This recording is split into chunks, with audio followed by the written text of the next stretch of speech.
इंसान ना फेक चीज़ों से इतना इम्प्रेस नहीं होता है जितना उसको रियलिटी बेस्ड चीज़ें इम्प्रेस कर देती हैं। अस्सलाम वालेकुम एवरीवन, कैसे हैं आप सब? आई होप आप सब बहुत अच्छे से होंगे। Welcome to my channel. आज का जो व्लॉग है ना, ये रियलिटी बेस्ड है, अनफिल्टर्ड रूटीन अपनी शेयर करूँगी और वो ऐसे चैलेंज जो कि एज़ अ हाउसवाइफ हमें फेस करने पड़ रहे होते हैं ना सारा दिन, वो भी शेयर करने वाली हूँ। तो चलें स्टार्ट करते हैं आज का व्लॉग। अच्छा, यहाँ पे जी थी मेरी बर्थडे, थोड़ी सी अपनी जो है वो एक्साइटेड की आप समझ लें कि स्टोरी थोड़ी सी शेयर करती हूँ। मैं आपको हकीकत बात बताऊँ ना, आफ्टर माई मदर डेथ मैंने किसी भी चीज़ को इस तरह से सेलिब्रेट करना बिल्कुल छोड़ दिया हुआ है। हाँ, ये मुझे पता होता है कि इस डेट को मेरी बर्थडे है, बट कोई एक्साइटमेंट नहीं होती है, या ये नहीं होता कि कोई मुझे विश करे, या मैं बड़ी कोई धूम धड़क्के से जो है ना वो अपनी बर्थडे सेलिब्रेट करूँ। I don't know why, but हकीकत बात यह है कि दिल जो है ना वो ख़त्म हो गया है, इन चीज़ों की ना अब चाहत रही नहीं है। लेकिन हस्बैंड को खैर याद था। वो कहते हैं ना कि जब माँ इस दुनिया से चले जाती है ना, तो फिर आपके लिए जो मोहब्बत की किताब है ना, वो बंद हो जाती है। फिर आपके लिए मतलब उस चीज़ की कोई गुंजाइश रहती नहीं है। और जो इस तरह के मौके होते हैं ना, खुशी का हो या गम का हो, तो उसमें आपको सबसे ज़्यादा जो याद आती है ना, वो आपकी माँ ही आती है। क्योंकि खुशी के लम्हे में ये होता है कि अगर हमारी माँ होती तो वो हमसे ज़्यादा खुश होती, हमारी खुशियाँ देख के बहुत ज़्यादा खुश होती माँ, और हम अपनी अचीवमेंट अगर अपनी माँ को बताते तो ये खुशी जो है ना वो दुबाला हो जानी थी। तो ये चीज़ भी तकलीफ़ देती है।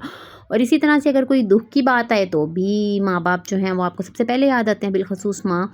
क्योंकि आपको होता है कि गम के मौके पे माँ जो तसल्ली देती है, वैसी कोई तसल्ली दे नहीं सकता है। तो दोनों लम्हों में ही इंसान जो है ना वो अज़ियत में होता है इस तरह की सिचुएशन में। तो इसलिए मुझे लगता है कि इस तरह की चीज़ों को ना ही इंसान सेलिब्रेट करे। जब आपके पास एक चीज़ की महरूमी हो तो फिर आप वो चीज़ ना ही करें तो बेहतर है, बजाय इसके कि फिर आपका सारा दिन डिस्टर्ब निकले, रो धो के निकले। तो मच बेटर है कि इंसान ना खुशियों को सेलिब्रेट करे और ना ही गम को अपने ऊपर ज़्यादा हावी होने दे। तो बस यही मैं बोलूँगी। ओके जी, ये बात वही समझ सकते हैं जिनकी माँ नहीं है, और जिनकी है अल्लाह पाक उन्हें ज़िंदगी दे, सेहत वाली लंबी ज़िंदगी दे। क्योंकि माँओं के बगैर ना इस दुनिया में सर्वाइव करना बहुत मुश्किल काम है, बहुत ज़्यादा मुश्किल काम है। मदर जो है ना वो औलाद के लिए शेल्टर का काम करती हैं, हर एक से आपको बचाती हैं, हर दुख से, हर मतलब ज़माने के सर्दो गरम है ना, उससे आपको सेव करती है आपकी माँ ना। सो ये जो एक सेफ्टी ज़ोन होता है ना वो ख़त्म हो जाता है, एक बैरियर जो है जब वो ख़त्म हो जाता है तो फिर हर चीज़ आके आप पे हमला करने की कोशिश करती है, आप पे अटैक करती है। खैर जी, मैं बहुत ज़्यादा इमोशनल हो जाऊँगी। Back to the routine. Oh my god! तो जी यहाँ पे अभी मैं सुबह हो गई थी, बच्चों को स्कूल भेजना था, तो बस यहाँ पे लंच की जो तैयारी थी वो मैंने स्टार्ट कर दी थी, और बच्चों का ब्रेकफ़ास्ट वग़ैरह उनको मैंने करवा दिया था। अब माशाल्लाह से ये है कि बच्चे बड़े हो गए हैं तो मुझे इतना जो है ना वो नहीं करना पड़ रहा होता।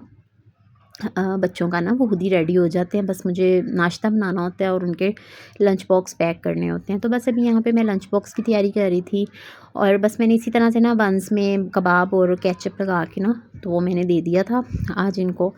तो बस ये होता है कि थोड़ा-सा जो है ना मूड भी थोड़ा-सा इसी तरह का था आज मेरा, गड़बड़ से ही थोड़ा-सा हुआ हुआ था। तो एक चीज़ ना मैं और आप लोगों के साथ शेयर करना चाहूँगी कि आप अपने बच्चों को, जैसे ही आपके बच्चे 7 साल के हो जाते हैं ना, तो उनको आप थोड़ा-सा इंडिपेंडेंट होना बनाना स्टार्ट कर दें, कि वो इंडिपेंडेंट होना स्टार्ट हो जाएँ।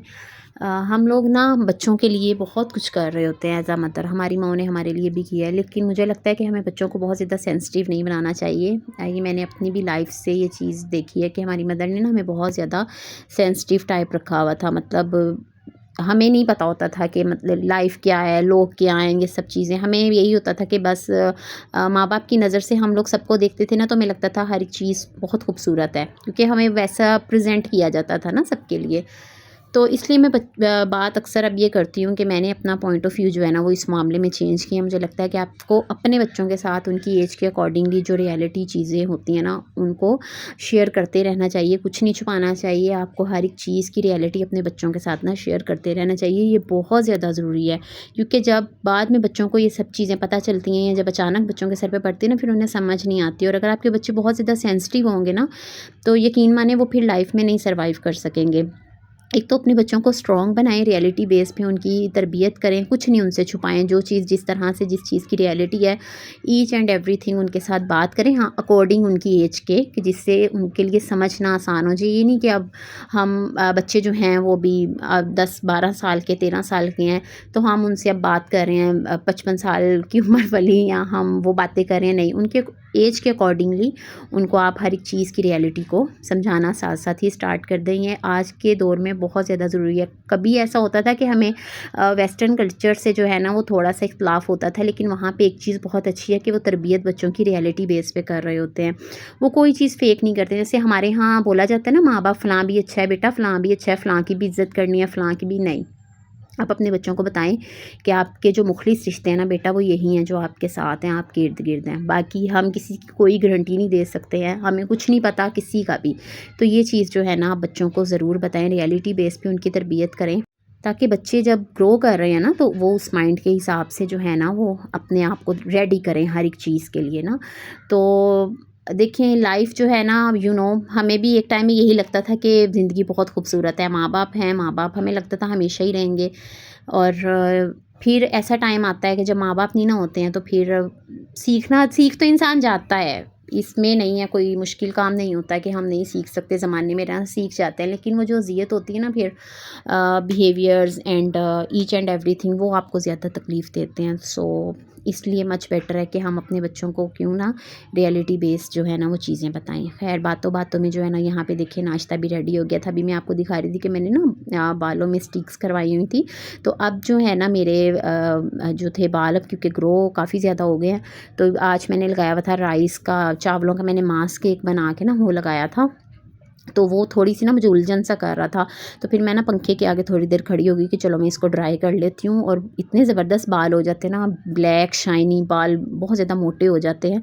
तो राइस वाटर आपको पता है वैसे भी बहुत ज़्यादा अच्छा होता है। तो चावलों को कुछ भी नहीं, बस आपने नॉर्मल जो चावल होते हैं ना, मैं आपको जल्दी से क्विक सा बता देती हूँ मैं कैसे बनाती हूँ। टोटा चावल, चावल जितने ज़्यादा सस्ते होंगे ना वो उतने ही ज़्यादा आपके बालों के लिए ना अच्छे होते हैं। तो आप टोटा चावल मंगवा लें, उनको ओवरनाइट आप भिगो के रख दें। सुबह जैसे 1 कप के करीब अगर आपने भिगोए हैं ना, तो उनको आप बॉईल कर लें। बॉईल करके उसको आप छान लें, जो उसकी पिच सी होती है, जो पानी सा होता है गाढ़ा सा, उसको आपने अपने बालों में लगा लेना है और उसको ना आपने थोड़ी देर के लिए छोड़ देना है। बाल इतने ज़बरदस्त हो जाते हैं ना इससे। तो यही मैंने भी बालों में लगाया हुआ था, तो मुझे थोड़ी सी ना उलझन हो रही थी क्योंकि वो थोड़ी सी चिपचिपाहट होती है, और उतनी देर में फिर यह है कि लगा के आप काम वगैरह कर लें। तो बस अभी यहाँ पे आज जो था ना, मुझे बेडशीट भी एक तो चेंज करनी थी और दूसरा ये कि जो मैट्रेस का कवर था ना, मुझे ये भी चेंज करना था। तो इसलिए रूम का जो काम था ना वो थोड़ा सा ज़्यादा था, तो किचन को भी मैंने साइड कर दिया। मुझे ये था कि पहले मैं रूम जो है ना वो सेट कर लूँ, फिर हस्बैंड आ जाते हैं, उन्होंने आके फिर सोना होता है, तो इसलिए पहले ना मैं रूम को अपने ना क्लीन कर लूँगी। तो ताकि हस्बैंड अगर आ भी जाए ना, मेरे बाकी काम होंगे तो वो सो जाएंगे, मैं अपने खुद ही करती रहूँगी बाकी काम। लेकिन रूम जो है ना वो फिर मैं फ़र्स्ट पे रख देती हूँ। तो वही चीज़ होती है कि टाइम जो मैंने आप लोगों के साथ टाइम टेबल शेयर किया है, शेड्यूल शेयर किया ना, उसका जो लिंक है मैं डिस्क्रिप्शन में भी दे दूँगी। आप लोग ज़रूर वो वीडियो देखिएगा, वो बहुत हेल्पफुल रहेगी आपके लिए। अगर आपका घर भी बहुत ज़्यादा मैसी हो जाता है ना, तो आप भी वही रूटीन को फॉलो करें। बिलीव मी, वो इतनी ज़बरदस्त रूटीन है। सुबह 8 से 10 बजे तक का मैंने अपना शेड्यूल रखा है, जिसमें कि मुझे तमाम तर काम अपने डन करने होते हैं और हो भी जाते हैं, बहुत आसानी से हो जाते हैं। टाइम भी मैंने आपको बताया कि कितना टाइम आपने किस काम में लगाना है। तो ईच एंड एवरीथिंग पूरी डिटेल उस वीडियो में है। मैं यहाँ पे कुछ भी शेयर नहीं करूँगी या टाइम वेस्ट नहीं करूँगी। आप वहाँ पे जाइएगा, लिंक को आपने क्लिक करना है तो आप डायरेक्ट वीडियो पे चले जाएंगे। डिस्क्रिप्शन में मैं उसका लिंक लगा दूँगी टाइटल के साथ। खैर जी, अभी यहाँ पे जो बेडशीट थी ना, उसको मैं 2 दिन के बाद जो है ना वो चेंज कर देती हूँ, क्योंकि अब गर्मियाँ सर्दियों में चलें फिर भी 3-4 दिन जो है ना वो आप ना भी करो तो चल जाता है, लेकिन गर्मियों में मुझे लगता है कि हर दूसरे दिन जो है ना वो आपको बेडशीट जो है ना वो चेंज कर लेनी चाहिए। तो मैंने मैट्रेस के ना 2 कवर रखे हुए हैं, एक मैं वॉश कर लेती हूँ और एक बिछा लेती हूँ। और मैट्रेस का कवर भी इसी तरह से ही मैं करती हूँ। ये इलास्टिक वालियाँ बहुत ज़बरदस्त रहते हैं। एक तो ये फ़ायदा होता है कि जो मैट्रेस है ना वो नहीं गंदा होता है आपका, और दूसरा ये कि बेडशीट जो है ना वो फिटेड रहती है, बिल्कुल भी इकट्ठी नहीं हो रही होती है। वरना जो आजकल जैसे आ रहे हैं सिल्क टाइप के कपड़े के मैट्रेस पे ना इन्होंने कवर चढ़ाए होते हैं, तो उसकी वजह से ना बेडशीट बहुत ज़्यादा हर टाइम जो है ना वो इकट्ठी सी हो जाती है, बच्चे भी उठते बैठते हैं। तो मैं जो बेडशीट बिछाती हूँ ना, तो आपने अक्सर देखा होगा मेरी बहुत ज़्यादा फिटेड रहती है और सारा दिन ऐसे ही रहती है बेडशीट ना। अगर हो भी जाए कहीं से ऊँच नीच 19-20 हो भी जाए तो मैं अगेन इसको ऐसे ही कर देती हूँ, लेकिन वो जो बार बार चादरें इकट्ठी होती है ना, उससे जो है ना वो जान छूट जाती है। तो बस यहाँ पे ना इसको प्रेस करने की ज़रूरत नहीं है, इसको मैं ऐसे ही डाल दूँगी। देखें, जब मैंने इसको फ़िट किया ना तो बिल्कुल ऐसे ही लग रहा है कि जैसे आयरन हुआ हुआ है, तो इसका ना ये फ़ायदा हो जाता है। अब जी यहाँ पे जो बेडशीट थी ना वो मैं बिछा रही थी, और मेरा तो ना सच्ची बताऊँ ना दिल यही करता है कि मैं ना ये जो होती है फिटेड बेडशीट होती है ना इलास्टिक वाली, मैं यही ले आऊँ और यही बिछा लूँ। इतनी कन्वीनियंट रहती है ना इस तरह की बेडशीट ना, लेकिन वही बात है कि इसमें जो कलर्स हैं ना वो बहुत ज़्यादा लाइट मिलते हैं। हाँ, एक चीज़ और कि जो मतलब थ्रिफ्ट मार्केट होती हैं, जो लंडे की जो होती है ना मार्केट, यहाँ से भी बहुत ही साफ़ सुथरी आपको बेडशीट मिल सकती हैं इस तरह की ना, फिटेड जो हैं। अगर आप यूज़ करते हैं तो आप लोग भी वहाँ से ना लेके आ जाएं। वो एक तो पड़ती भी रीज़नेबल है, दूसरी वो कॉटन की होती हैं, कॉटन में होती हैं, तो वो बहुत ही बेस्ट रहती है। गर्मियों में तो मैं कहती हूँ वो ज़बरदस्त किस्म की होती हैं, मतलब उसमें स्वेटिंग वगैरह भी अगर हो तो वो भी जो है ना ऑब्ज़र्व कर लेती हैं। तो बाकी ये वाला कपड़ा है ना, जो आजकल की जो चाइना का आ रहा है, इसको क्या बोलते हैं, 3D शायद बोलते हैं, हाँ 3D बोलते हैं। ये भी वैसे समर के हिसाब से मुझे लगता है कि बिल्कुल ठीक है, और ये बहुत रीज़नेबल आपको मिल जाती है, 1000 या 1200 में आपको ये बेडशीट मिल जाती है। तो ये भी जो है ना बहुत ज़बरदस्त रहती है। अनस्टिच ही कपड़ा आपको मिलता है, जितना मर्ज़ी आप कपड़ा ले लें, कुशन्स भी आप इसके बना सकते हैं। तो मुझे ये चीज़ ज़्यादा अच्छी लगती है इस बेडशीट की ना, कि आपको जितना रिक्वायर्ड है ना आप उस हिसाब से कपड़ा ले लें। तो बाकी बेडशीट में है कि स्टिच तो मैंने कब से ही लेना बंद कर दी हुई है ना, क्योंकि वो तो एक उनकी सिलाइयाँ इतनी कच्ची होती हैं, दूसरा ये कि वो कपड़ा जो है ना वो बहुत ही चांस पे अच्छा मिल जाए तो ठीक है, वरना आप ब्रांड्स वगैरह की फिर बेडशीट वगैरह आप यूज़ कर सकते हैं, वो अच्छी। लेकिन मुझे जो ब्रांड्स वगैरह की है ना, उनमें ये है कि वो बहुत ही ज़्यादा सिंपल होती हैं। तो हम जैसे मिडिल क्लास घरों में ना इस तरह की सिंपल टाइप बेडशीट्स ना इतनी कोई अच्छी नहीं लगती हैं। तो वो मुहावरा है ना एक, कि जैसा देश वैसा भेस। तो जिस तरह का भी आपका लाइफस्टाइल हो उसके अकॉर्डिंगली ही आप अपनी लाइफ को ना स्पेंड करें। खैर अभी यहाँ पे जी जो मैं प्लांट्स लेके आई हूँ ना, वो तो फुल अपना जिसको कहते हैं कि प्रोटोकॉल वो ले रहे हैं, वीआईपी किस्म का। और यहाँ पे जो जेड प्लांट है ना, इसका ये है कि इसको धूप बहुत ज़्यादा पसंद है, तो इसको जहाँ जहाँ धूप आ रही होती है ना, इसको मैंने वहाँ वहाँ रखना होता है। अब सुबह में जो फर्स्ट किरणें होती है ना, उससे बहुत अच्छे से ग्रो होता है। तो सुबह में मैं उठ के इसको पहले रख देती हूँ जो हमारा टीवी लॉन वाला एरिया वहाँ पे, ताकि इसको अच्छे से जी फर्स्ट जो रोशनी है ना सूरज की शुआएं वो इसको मिल जाए।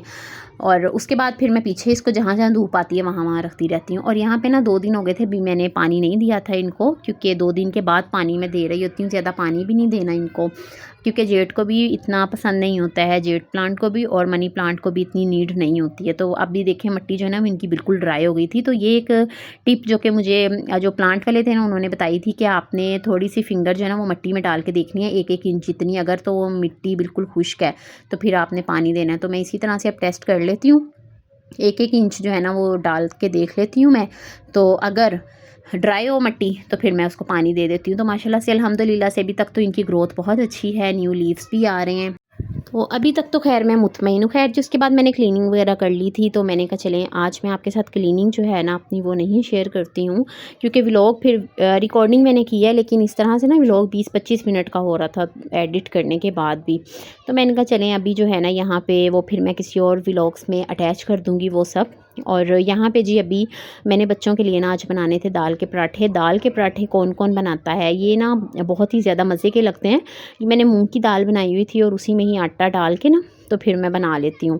तो ये मेरे बच्चों को ना बहुत ही ज़्यादा पसंद है। तो अभी बस उन्होंने स्कूल से आना था, तो मैंने कहा चले मैं उनके लिए ना आज उनके फेवरेट दाल के पराठे बनाती हूँ और साथ में रायता बनाऊँगी। बच्चों के जो है ना आज फेवरेट हो जाएगा लंच ना। दाल मैं ये वाली जब भी बनाती हूँ ना फिर थोड़ी ज़्यादा बनाती हूँ, क्योंकि मुझे पता होता है कि इन्होंने फिर फरमाइश करनी है कि हमें इसके पराठे बना के दें। तो बस इसके पराठे बनाने थोड़े से मुश्किल हो रहे होते हैं, लेकिन ये है कि बना बना के वो कहते हैं ना कि प्रैक्टिस जो है ना वो आपको परफेक्ट कर देती है। तो बिल्कुल इसी तरह से ही होता है कि परफेक्ट ना इंसान हो जाता है। तो बस अभी जल्दी से जो है पराठे वगैरह मैं बना लूँगी। मेरी ये रूटीन होती है कि जैसे बच्चे घर में आ जाते हैं ना, 1 बज जाता है उनको घर आते-आते, तो पौने 1 भी ही मैं खड़े हो जाती हूँ चूल्हे पे ना लंच वगैरह रेडी करने के लिए, ताकि वो आएँ तो खाना बिल्कुल रेडी हो, वो चेंज वगैरह करें, हाथ मुँह धोएँ और खाना जो है ना वो उनको मिल जाए। अब क्योंकि बच्चों की रूटीन बेचारों की इतनी हेक्टिक होती है, एक तो गर्मी इतनी है, और अब पहले मैं कह रही होती थी कि बच्चे स्कूल नहीं जा रहे हैं, स्कूल ओपन हो जाएँ, और अब मैं कहती हूँ कि जो है ना आप बच्चों को छुट्टियाँ दे दें, क्योंकि इतनी ज़्यादा गर्मी हो रही होती है ना, बेचारे पागल हुए होते हैं जब आते हैं ना। हालांकि रिक्शे में आ रहे होते हैं, लेकिन फिर भी बहुत ज़्यादा गर्मी हो रही है। तो बस ये है कि बच्चे जब आएंगे तो फिर खाना उनको जो है वो बिल्कुल रेडी मिलेगा। तो ये पराठे जो है ना ये इस तरह के बनते हैं कि जो एक पराठा खाता है ना वो भी 2 पराठे आराम से खा लेता है। ये इतने मज़े के पराठे लगते हैं। तो गर्मियों में तो वैसे भी यही दिल करता है कि इंसान वो सब चीज़ें बनाए जिसके लिए किचन में ना थोड़ा कम खड़ा होना पड़े, लेकिन फिर भी 3 टाइम तो हमने हाज़िरी लगानी ही होती है ना किचन में, चाहे कुछ भी हो जाए, क्योंकि एक रिस्पॉन्सिबिलिटी है, तो बस उसको तो हमने निभाना है। इसके बाद जो अपनी रूटीन थी ना वो मेरी बड़ी ज़्यादा हेक्टिक थी, क्योंकि आज हस्बैंड जब आए ना तो उन्होंने फरमाइश कर दी थी अचार गोश्त की, और टाइम जो है ना वो इतना शॉर्ट था और अब मुझे समझ नहीं आ रही थी कि मैं ना किस तरह से करूँ। तो अब बस मुझे यही था कि मैं जल्दी से बच्चों को लंच वगैरह करवाऊँ, इनको भेजूँ मदरसा और उसके बाद फिर मैं हस्बैंड के लंच की तैयारी करूँ। और हस्बैंड के लिए मुझे अचार गोश्त बनाना था, साथ में मेरा दिल कर रहा था राइस बनाने को ना, तो मैंने कहा चलें साथ में थोड़े से मैं राइस बना लूँगी। इसके साथ ही मैं वो क्लिप्स भी अटैच कर रही थी, लेकिन व्लॉग बहुत ज़्यादा लेंथी हो रहा था, इंशाल्लाह नेक्स्ट व्लॉग में ज़रूर शेयर करूँगी। तो बस अभी बच्चे आ गए थे और उनको मैं दूँगी लंच। आप लोगों को आज का व्लॉग कैसा लगा ज़रूर बताइएगा और ज़रूर जो है ना शेयर कीजिएगा कि आप लोग किस तरह के व्लॉग्स देखना ज़्यादा पसंद करेंगे। तो इंशाल्लाह वैसे ही व्लॉग्स मैं आपके लिए बनाऊँगी। तो मिलेंगे जी नेक्स्ट व्लॉग में। अपना बहुत ख्याल रखिएगा, दुआओं में याद रखिएगा। Take care, bye bye and अल्लाह हाफ़िज़।